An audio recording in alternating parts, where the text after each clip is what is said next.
So just a couple days ago, this whole thing was covered in a foot of snow. It's pretty much all gone now. You can see some way out there in the shade. But it's currently about 72 degrees. I'm wearing shorts and flip-flops. And like I said, just a couple days ago, it was the Arctic. So that's the South for you.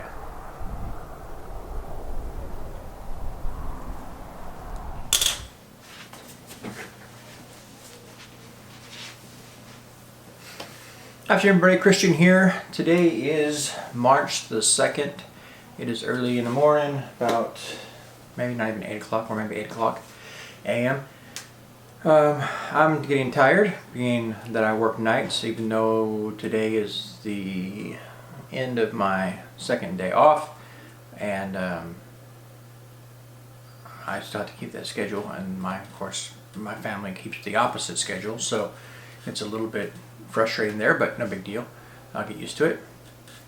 Today I want to talk to you guys a little bit about what's been happening, this blessing that God has given me. I finally did get another call from one of those applications that I put out. This one was from Dollar General, but I'm probably not going to take it. I didn't call them back, so I'm not going to take it. I originally had thought that I would take 2 jobs, and that would speed along my savings plan, which I'll be updating you on in a moment. But something's happened at Walmart which has made it so that I don't really think I'm going to do that. So let me explain.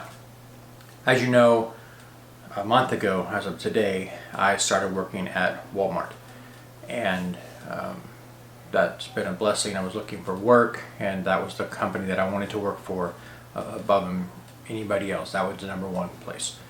Dollar General was my second place, and so it was nice to get that call as well. But anyway,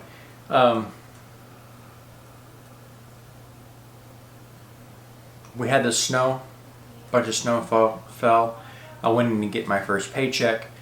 I was only paid once in the month of February, and they did not have my paycheck. It wasn't available because FedEx hadn't been able to run due to the weather. So they asked me to come in the next day, and maybe my check would be there then. So the next day I came in, and again, the check wasn't there. I hadn't set up direct deposit. So I had to pick up the physical check. And she, very apologetic, it's just the way things are. However, they had sent out a notice and said that you could pay the employees through petty cash or what have you in cash, and then once the checks got there, we could just sign them over to the company. And so I took that option. I got paid. I made like $601.04. I don't work full time. I work roughly 32 hours a week, and sometimes a little more than that. But anyway, and I make $11.50 an hour. So I got paid my tithe, gave my wife, I think it was $100, and pretty much booked everything else other than some fuel expense that for going forward that I was going to need to get my next paycheck. I saved everything else, and I'll show you that in a little bit. But I'll show you what I bought. After that event, a few days later, I was, thinking about how I'm a big fan of Walmart. I like, the company overall. I like that they bring so much value to communities of people, and I like how they treat their employees. Someone was telling me that they have really improved in that metric over the years. They have worked for them in the past and currently, and they can, give me a good rundown on how the company used to treat employees versus how it does now, and they say it's 1,000% better. I'm happy with being paid $11.50 an hour. I signed on and agreed to that. I agreed to 32 hours, and there's room for it to go up every now and then. I have been able to pick up an extra shift here and there, so that's something. But thinking about how they treated me with my paycheck not being there, and how they said, you know what, let's just go ahead and pay you cash from petty cash, and then you can give us the check later. I thought, man, that was neat. That was impressive to see that. I'm sure there are lots of other companies that wouldn't have done that, and so I was impressed by that. And a few days later, I came into work, maybe a week later, and there was a meeting, as there typically is every day, and they explained what's going on in the store and what they're going to need for everybody. And in this particular situation, the manager let us all know that there's a new pay structure coming down. Now, this new pay structure doesn't affect all of Walmart in one fell swoop. It's being rolled out across certain departments at certain points and certain times, okay? So my department and my time is coming now. And so they're letting us know what's happening. So this is what's going on. My typical pay is $11 with a shift differential of 50 cents, so I make $11.50 total. The new pay structure is they're going to pay us $13 an hour with a shift differential of $1.50 because I work night shift, so overnight. So I'll end up making $14.50, which is a substantial increase in my pay. I'm going to gross an extra $200 basically per paycheck. So that's very, very helpful. It will help me get my savings where I want it to be, and have a little extra as well. So that's another blessing that's hit. And when I got that news, obviously it's positive. But then later I received a phone call from Dollar General. I wasn't available to take the call as I was sleeping, but I decided I wasn't going to take the Dollar General position as well as the Walmart position like I had originally planned. I would do both if need be. I'm not going to have to do that now that I'm making more money, so I probably won't. That's just a little update on what's going on, how God's blessing and moving. Again, I love the job. It's not really hard work. It's constant, but it's not difficult. And then I have extra money that I was able to save for the month of February. I saved, basically I have an account balance like $600 now. Saved $500 in the month of February, so now I'm building that portfolio of dividends moving forward. Let me show you what I bought. Okay guys, this is going to be a quick overview. My wife is sleeping, so I'll try to be quiet. It's been a few days since I have made the first half of this video, so it's been maybe a week, and I'm just kind of updating you. I've also been paid another time since last I spoke to you about it, and that means that I've purchased more stocks since then. So let me find the right tools here. There it is. We use this guy right here. You can see the date here. It's 3/10. I think the first half of this video was recorded on 3/2, so it's been about 8 days.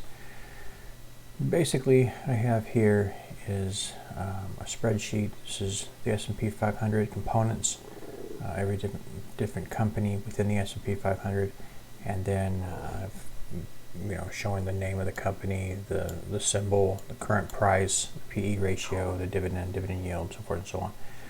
And then I also have whether or not it's a dividend aristocrat. It's not important as far as whether I'll buy or not. It just lets me know this company is in that list. It's been paying a dividend and increasing that dividend for at least 25 years to be in that list. So this is something that I look at. I also I focus on the dividend yield as we're looking at building a dividend portfolio.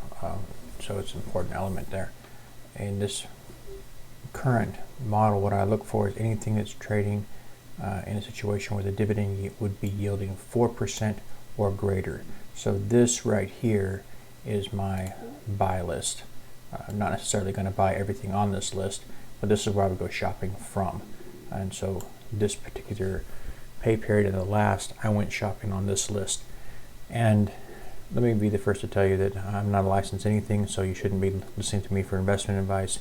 You should do your own due diligence, etc., etc. I'm just sharing with you what I'm doing, why I'm doing it, and you can, make any changes you feel that need to be made, right? Or don't do anything at all. But another way you might do this is you might be just trading the S&P 500 itself, not buying individual companies within the S&P 500. That's probably what most of you do. So if you're buying the SPY or something like that, that's probably how you're your 401k operates or something like that.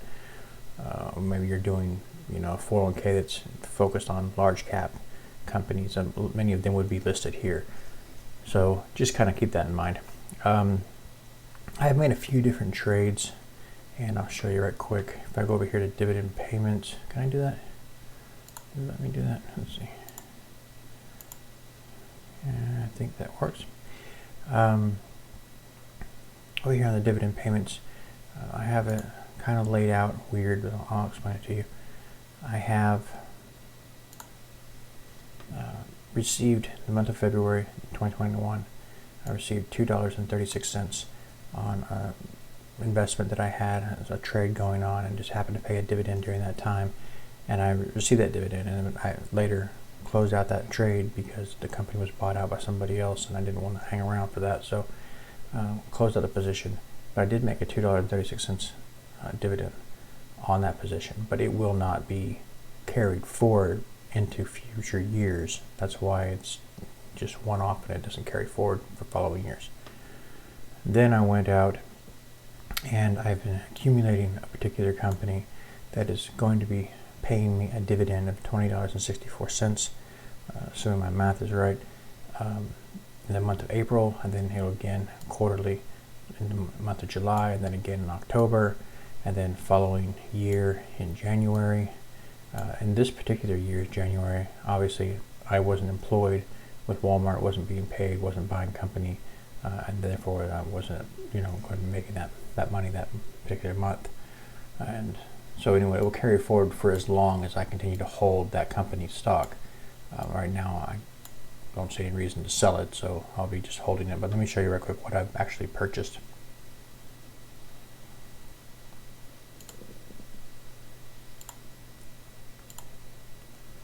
And so we have Altria Group. This would be food and tobacco industry. Some people wouldn't buy this company because it's got tobacco. It's not something that they would feel comfortable buying. Other people wouldn't buy gun manufacturers or maybe casinos or resorts, that type of thing. I've seen people mark things off their list that they would or wouldn't buy based on various different reasons. I've seen some people do it for whether or not there's enough African American or diversity in the corporate culture. I don't really have an issue with it. So for me, I went ahead and bought this for the dividend. The yield was the nicest on my list that I was willing to buy. So we have Altria here, and right now it's paying 7.21%. And I liked it, so I bought it. It's not the only company I'll buy. Obviously, this company could cut its dividend tomorrow, and I would not want to lose all of my dividends by investing in solely one company, so you would diversify.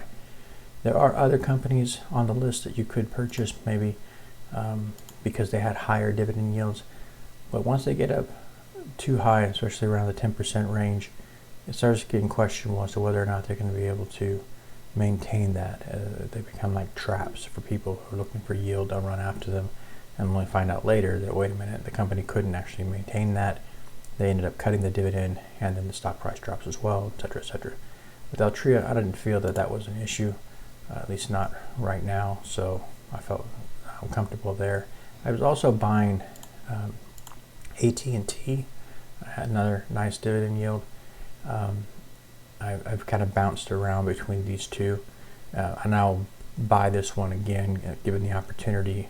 As soon as this dividend has been paid out in April, I would start focusing probably on AT&T personally, just because I don't want to be all in one company, right? And so then after I had built a position in AT&T, I'd be looking for something else and just kind of work my way down this list until I got enough companies that I liked and at decent prices that I liked.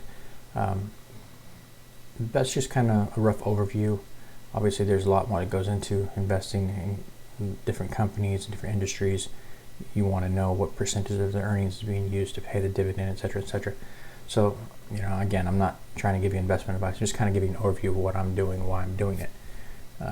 Ultimately, it comes down to this.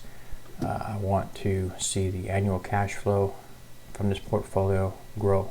Right now we're looking at making $82.56 if I don't make a single investment moving forward, if I don't reinvest any dividends, and if the dividends are not cut or increased. But if everything remained the same, that's what I would make every year. Obviously, I'd like to reinvest those dividends to make that number grow. I'd like to see the company increase their dividend over time, which Altria has done. So I have no reason to believe they wouldn't continue to do that. And that's basically what I've been doing and what I'll continue doing. And we'll just kind of flesh this out over time.